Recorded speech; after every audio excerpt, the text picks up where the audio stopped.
এই যে ভাই শুনছেন, বেগুনের কেজি কত? 100 টাকা। এত দাম, কিভাবে খাবো বেগুনি? আর গাজরের কেজি? 50 টাকা। তাহলে গাজর দিয়ে খেতে পারবো।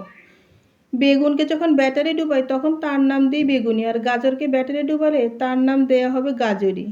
তাহলে বানিয়ে ফেলবো গাজরি। কেমন ফুলকো ফুলকো এবং ক্রিস্পি হয়, খেতে খুবই অসাধারণ। যারা খাবে তারা আবারও খেতে ইচ্ছা করবে। আসসালামু আলাইকুম। আজকে নিয়ে আসলাম অন্যরকম একটা রেসিপি, তার নাম হচ্ছে গাজরি।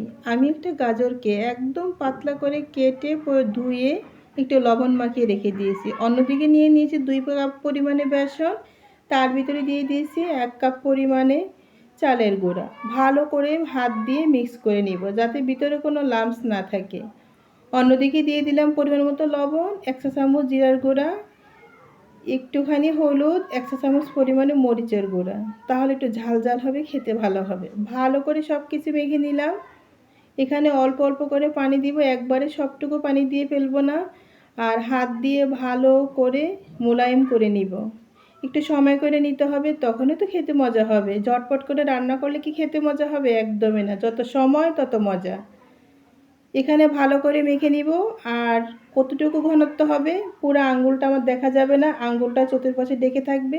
রেখে দিব আধা ঘন্টার জন্য রেস্টে। যদি আধা ঘন্টার জন্য রেস্টে রেখে দেন তখনই দেখবেন একদম ফুলকো হবে, একদম ক্রিস্পি হবে।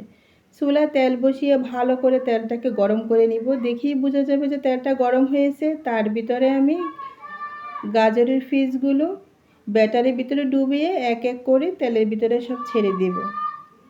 আর এই পর্যায়ে চুলার আঁচটা কিন্তু একদমই মিডিয়াম থাকবে, তাহলে আস্তে আস্তে ভাজতে হবে, একদম ক্রিস্পি হবে, ফুলকো হবে।